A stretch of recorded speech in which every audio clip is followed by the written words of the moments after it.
Welcome to Board Game Binge, the place where we bring you bite-sized, bingeable board game content from across the industry. I'm your host, James Staley, and in this episode, we're chatting with Ulysses Duckler, a game developer who's working with a team of amazing artists and an entomologist to create Cuticorium, a new RPG game on Kickstarter about insects navigating a massive world and what it means to know yourself. This campaign already funded at 175% of its goal with an end date of January 10th. Today, we're going to call him Duck. Duck, how you doing? Welcome to the Binge. Great. Yeah, how are you doing? I'm doing great. First, let me just say congrats on what you've achieved here. I know it's your first campaign. You had a goal of, I'm going to put this in Canadian dollars because it always sounds larger, $3,500. You're over $6,000 already, 178 backers. You have 10 days still to go.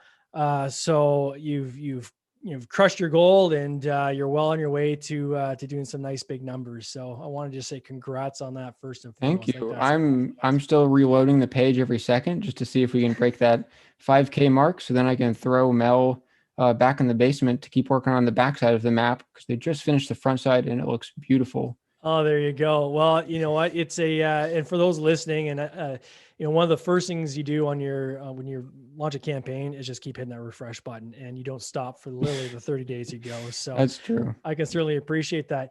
So Doug, can you take me through a little bit of your history? So you're like a medical student, right? Yes, I'm a medical student. I'm currently in the Deep South right now. Looking forward in the future for myself, at least, I want to do rural practice, family medicine. Oh, nice. But I'm also just starting, and things are very difficult for med students right now too. Because the current situation, it's tough. Well, it's crazy. Tough. It's crazy times, and ultimately a lot of respect for anybody in the medical field, for sure, especially in the environment that we're in right now. How did you get into gaming? Like, have you been doing this your whole life, or what was kind of the inflection point for you when you got into gaming? I started with D&D 3.5. Okay. D&D 3.5 is still my favorite edition. I make a note to collect the books and figures from that certain edition. I have a fairly decent collection of that. So I started with that, when I was just a kid. I had the older ones too, but 3.5 is where it began for me. And then I came back for 5th edition because I was like, whoa, this is actually really simple. Advantage and disadvantage. That's pretty neat. So I got back in with that. And then I really got into indie TRPGs by trying games that are more one-shot focused. So games where you can play in one session and you don't have to have a long campaign. You can just play them in just a few hours with some friends. And the first one I really got into for indie TRPG was the Grin System by Arcana Games. And they're very nice people over there who helped me run some games of that. So describe the Grin System for those listeners. I mean, I know Grin System is actually incredibly simple because it's just a deck of cards. Yep. And every action you take, you draw a certain number of cards, and there's the Joker somewhere in the deck. So if you draw the Joker, your character dies. Okay. Then the deck gets smaller, and the Joker gets shuffled back in. So it mimics the way a horror story goes, where it's a while for the first person to die, but then the second person is going to die much quicker, and the third person after that.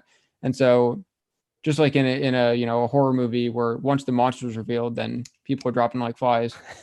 So for that, I think it's the best type of one shot for mimicking a horror story. Very fun. Oh, that's cool. And then, how did that start bridging into the idea of maybe creating your own RPG game? Because I always thought, oh, it's just dice. You'd only use a D20, nothing else. Yeah. Or the other types of dice. But then Grin uses a card system. There's no dice involved, but you still have chance and you still have what's essentially rolls. Mm-hmm. So it really opened my eyes to what's possible with TRPGs and especially indie stuff too. And then I found out about like the Powered by the Apocalypse system and, the stuff that Monster Arts uses and things like Sleepaway. And those were really, it made me appreciate how much more it delves into the emotional aspect of the players and storyteller who sort of runs the game, creating the story together. And those games having stuff like safety rules, and these are things that D&D, might have, but doesn't explicitly put on the paper. So dig into that a little bit for me. So explain that. So we've got listeners who are listening who are thinking, okay, sure. I understand what D&D is. I understand kind of what tabletop role playing game is, where you have a game master who's going to, guide people through the game, through different scenarios and so forth. Maybe you're attacking monsters or whatever the situation is. But this is kind of the first I've heard kind of this angle of it. So can you dig a little bit into that for me? I just like the perspective of starting from D&D 5e. A lot of people have the concept of, oh yeah, we're working with the DM to make a campaign together or make a story together. But I just think that other indie TRPGs have done, I don't necessarily want to say better job, but maybe a different job or a more focused job on making that journey, that sort of merging of what the storyteller and the players want to accomplish, making that a bit more defined and able to add more emotional capacity into the game too, where it's not just about slaying the next goblins to level up, but those actions mean something, and there would be heavier consequences to that, and that's what I want to have Cuticorium be. So consequences for your actions. So what are some of the consequences, for instance, that you would want to build in? Well, one thing I think is really interesting about this game is that so we have a system that uses moves. So generally in those types of games, when you use a move, you'll do an action and then roll a dice, and that determines some indicator of success. And so we also have string moves. So if you roll a failure, a low roll or one in this case, usually that'd be a very bad outcome for you, like a critical fail in D&D. But you can prevent that if you just layer over it sort of by using another move immediately. So let me see, one of the examples of the string moves is like, so you can make the deceive move to try and lie to another bug. And if you critically fail on that, there's a penalty, but you can avoid the penalty if you immediately then make an offer at them and try and give them something in exchange for being a liar. Okay. And the string goes all the way around. Well, It does have an end, but so you can keep chaining your mistakes together. Eventually you'll have a very large penalty if you fail all of them. So kind of like a doubling up system. And by this string, how do you track that? Tracking it like on your player board. So you said you have these different actions that are kind of chained together, and they kind of one links to the other. Is it just moving from action to action, or are you somehow tracking those consequences and then how they play into the next consequence? You can track the consequences because of the webs. And so webs are sort of the main system of Cuticorium, where you can have webs on other bugs, other players. You can have webs on the locations around the Cuticorium, which is like the little bug city. And you can have webs on yourself. And so all of those represent your understanding of those things, understanding of other players, understanding of locations, and then introspection, understanding of yourself, which is also your mental health. Do you mark that on your player board? So let's talk a little bit about the game itself.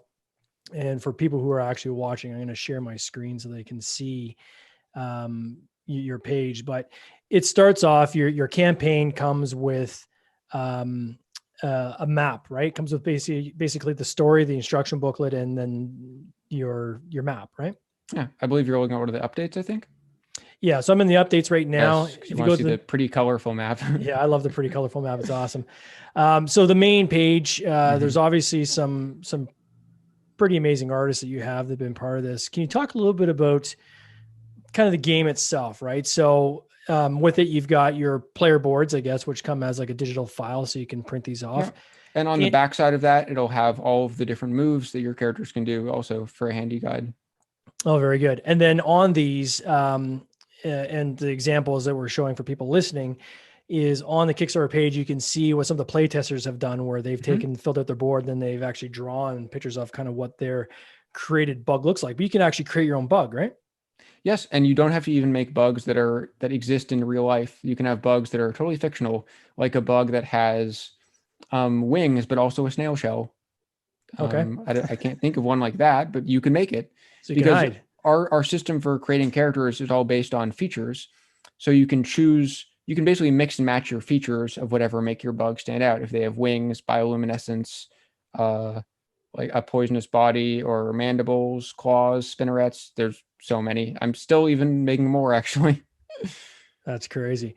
And the reason I wanted to show that one of the colored map is when just the level of detail in this map is pretty incredible, where you can hone in on any part of that map and kind of continue the story on that little part, right? That's how that's going to work.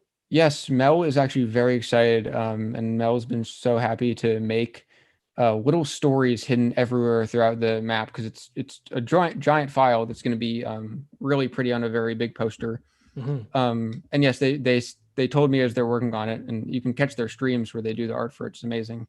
They said, oh, they're making a Where's Waldo map of the insect world, so they're going to add an insect Waldo somewhere in there, try and have people find them. But yes, the little scenes they make with all the bugs that they've added have been absolutely super cute and wonderful. And so how did you get together with this entomologist to begin with? So how did that come about? Escher Cattle is a really nice friend of mine. Yeah, wonderful entomologist and also professional artist, professional in both. They do bug illustrations too and bug comics. They're very into educating people about, how wonderful bugs are and how we need to work and help to preserve bugs, So this was making a game where people could really appreciate bugs and not be scared of them. Like, I think people are normally, worried about creepy crawlies, but me and Escher really wanted to have some game like this where people could really try and, not just appreciate bugs, but also take the role of one and not have that feel weird or unusual.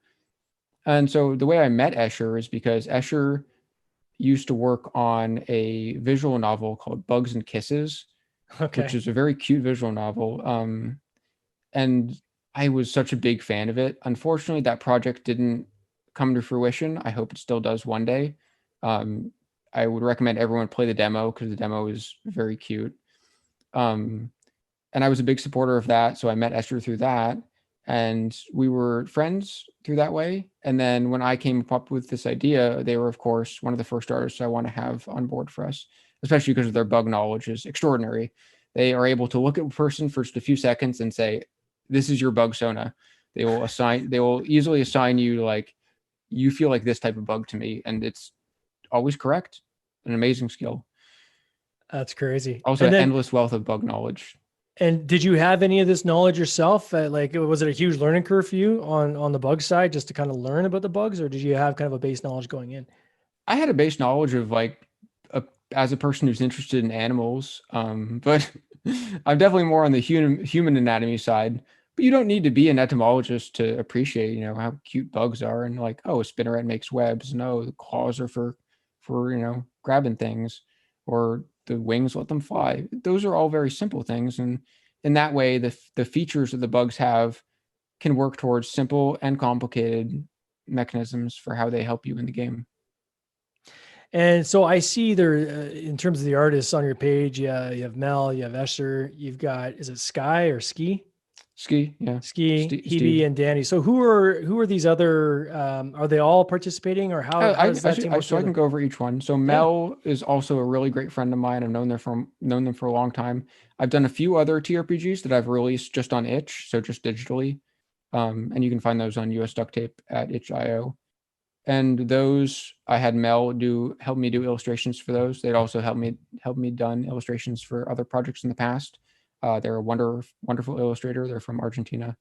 So it's very nice to have a friend with a different perspective on the world.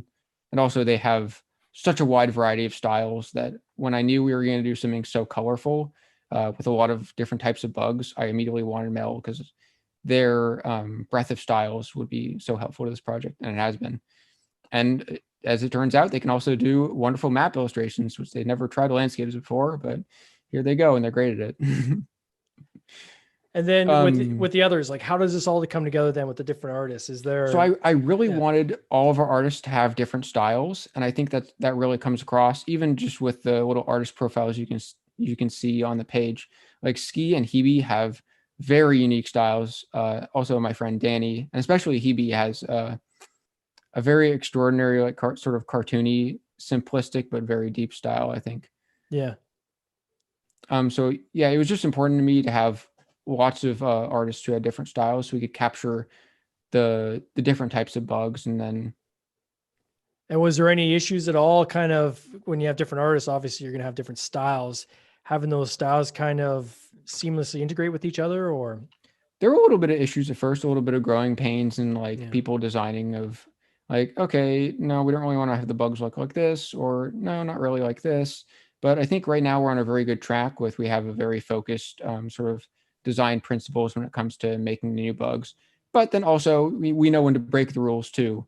You can see some of the designs. I think some of the ones that Ski did sort of broke a few of our own rules, but then we looked at them and we were like, yeah, but these are so cool that we got to let it go. So that's kind of really cool working there. So what are some of the rules that they broke?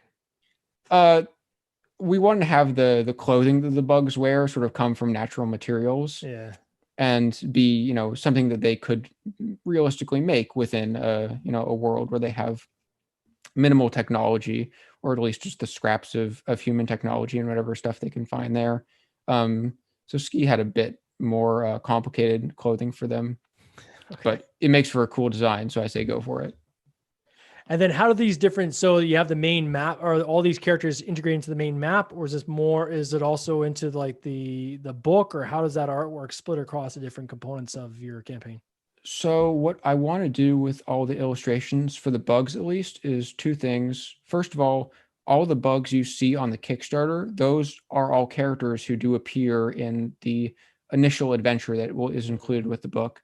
And that's a small starter adventure that can be used for a storyteller to get the players hooked into the game, or it can just be used for a standalone thing. And that's a little one shot you play in 2 to 3 hours with a group of people.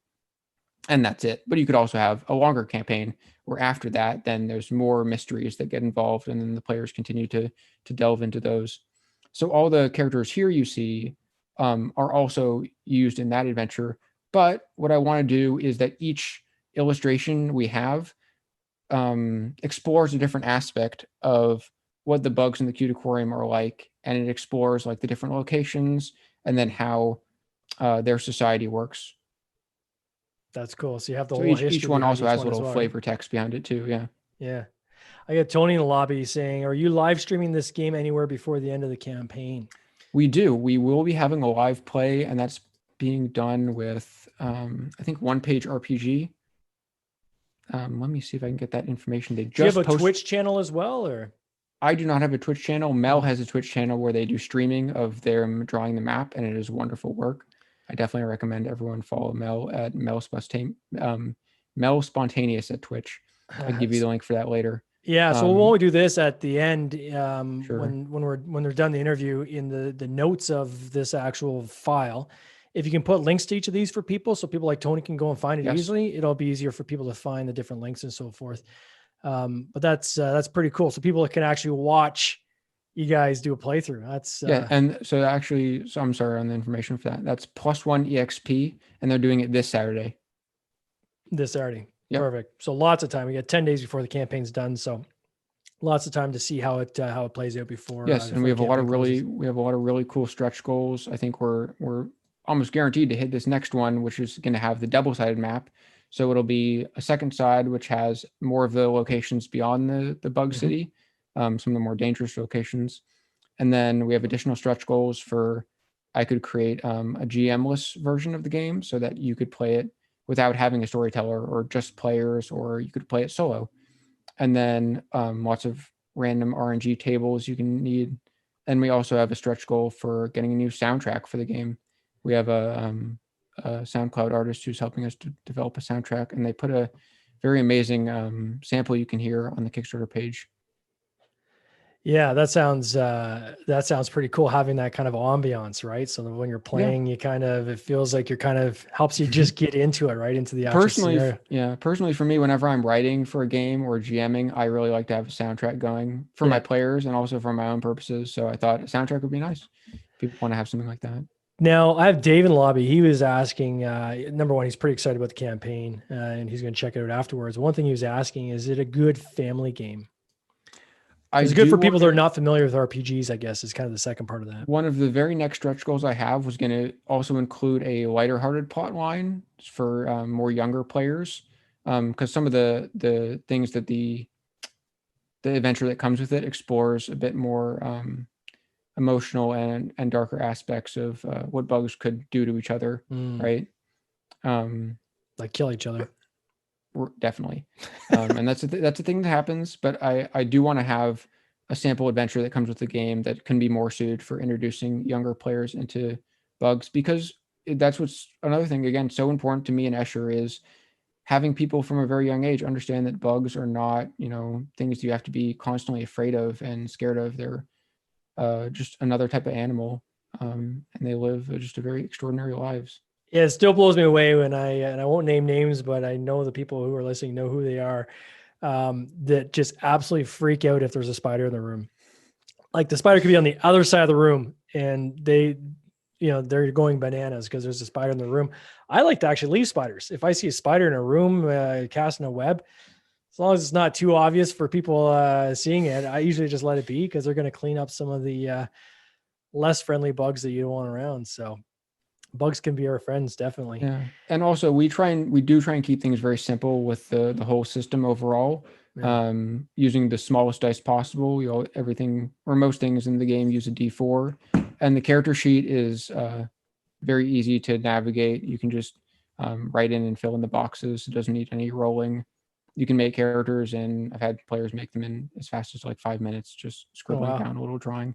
The ones that you can see on the Kickstarter were obviously very nice drawings, but some have just been little stick figures of bugs. Stick bugs. There you go. We did have a stick bug character, and they were wonderful. So when you create all these stretch targets for your campaign, have you mapped out all your stretch targets already, or is it that you guys have already succeeded more than you thought you would? So now you're having to kind of come up with some stretch targets in addition to what you already had? Yeah, we have stretch targets. So we hit our first one, which was to double the number of bug illustrations we had in the game. So now we're going to have it's going to be a very colorful art book. And then, so our next stretch goal is more illustrations and the double-sided map, which we're right about to reach, just less than $50 away from that.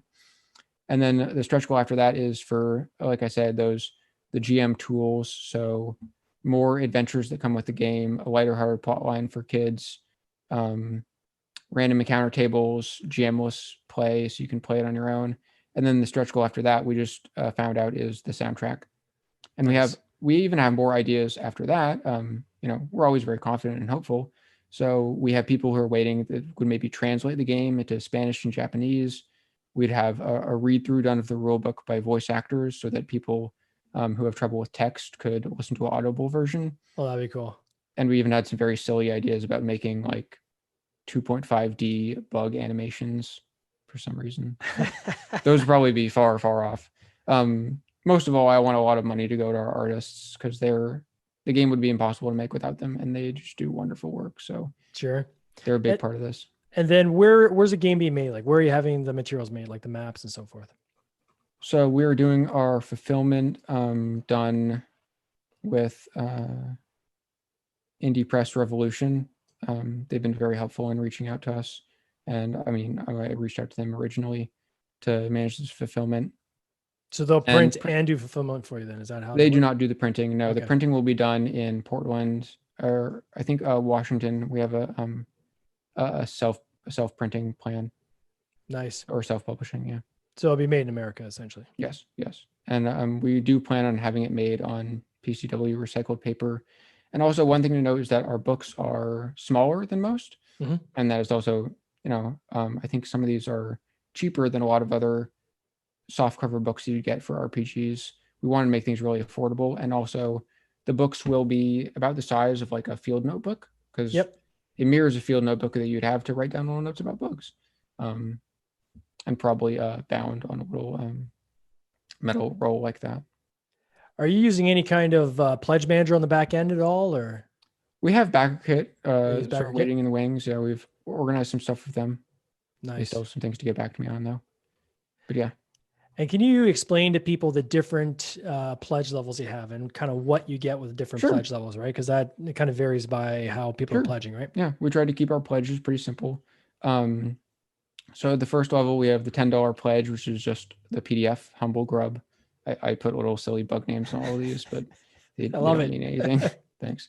And then this one I was very happy with, Early Worm, and these are all taken up. And so that was just for a slightly cheaper version of the PDF and the soft cover, which is now $18. And with that, you get the PDF and soft cover of the book. And then for a little bit more, you get the PDF, soft cover, and then also the foldable map, which hopefully will now be double-sided. And you can also add additional maps on that too if you want an extra copy, one to hang and then one to play with. And then you also get digital versions of these as well, right? So if people, because I know some people do RPG actually like to project onto a screen, right? When you get the PDF version, it'll also come with a full resolution of the map, though we might need to break it up into different pages because it's a large image. And then we have a retailer version for if you want to have multiple books to sell as a retailer. And then we also have the top tier or highest tier is Devoted Nymph, where we will make a personalized character sheet for you and have our artists do custom bug art that will appear in the book. And also your credits in the book. So we have a few people with that, and we're already organizing what type of bug illustrations they're going to have appear in the book. That's awesome. Very fun. Yeah. What's some advice you'd have for other people that are looking to do their first campaign? I'm sure, there's lots of trials and tribulations that you go through on your first campaign. What are some of the things you encountered that you would maybe suggest other people should keep an eye out for? Yes, I was initially skeptical about consultants and marketing because they're just like some instincts I have with not trusting that sort of stuff. Sure. But I was very glad that I did, and I'm very glad that I reached out to April and to Heather O'Neill, I believe, from Ninth Level Games, who was a big help in being a consultant for our game and helped me redo a lot of the initial designs. Like I had many things constructed with budgeting out the artwork, but I truly didn't have any idea about how to format the Kickstarter page in a way that was really pleasing to backers and to how to think about shipping costs and further goals in that. So having a consultant from a established company that produced TRPGs before and has done many Kickstarters was absolutely invaluable, and it was very good to have her. So I definitely say to anyone who's starting out and thinking about doing Kickstarter that you really can't go at it alone. You need at least one other person who's with you all the way that has done this before, and that's really handy. And even I would say that I'm not that person, even if I've done only one. You want someone with experience, and it's helpful.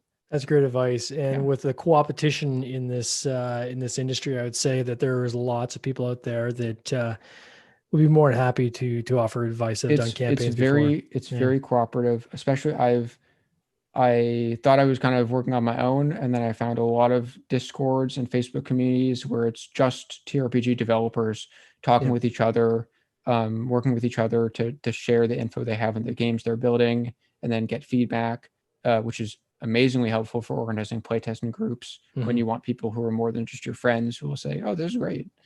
So that's wonderful to get in contact with those people, anyone really who's in that sort of scene. And where do you go from here? Is there going to be are you going to build this universe out further, or are you doing a different type of game next, or kind of what's next on the docket for you guys? We'll see. We want to have the game be as big as it can be, even though it's going to be small and about small things. But hopefully, we'll keep getting more press is always wonderful. And we'll create a lot of extra copies, so it'll be available through the Indie Press Revolution website for people who can buy it after the Kickstarter is finished too. Though I don't know if those maps will be available forever, so definitely pick one of those up. And then after this, I have other plans I want to do for maybe running another Kickstarter. What I really want to do is focus on this first and making it the best it can be and building a really nice community of people who love bugs and enjoy our game. Would that other Kickstarter be an expansion, perhaps, or would it be a completely different idea you have? It would maybe be an expansion if that seems like that's really, really desirable. I do have ideas about, and other people have approached me with ideas about cities that could be little bug cities beyond the Cuticorium. So it's not just the only one. And that can maybe lend to having a very sprawling campaign that includes a lot of adventure through the world for the little bugs. But if not an expansion, I have some interesting ideas. I want to sort of apply a lot of the medical knowledge I've been receiving into a TRPG and make a game that's about being a rural physician. Oh, that could be cool. Yes, Wow. that'd be really interesting. Well, Duck, congratulations, on this Thank you. campaign. You've done fantastic. Congratulations to the artists involved, your entomologist. You guys have put together something really cool here that I think a lot Thank of you people so are much gonna for having really me on appreciate. too. No problem. All the best to you and your family, and have a happy New Year. You take care. Happy New Year's for you too. Cheers. Yeah, thank you. This has been an episode of the Board Game Binge podcast, hosted by James Staley, produced by James Staley and Mike Bruner, with original music by Nick Smith. If you would like to watch these interviews live, simply join the Facebook group Board Game Binge, and you'll get access to live interviews, giveaways, and interesting board game content from across the industry. I can't wait for you to join us. See you next time.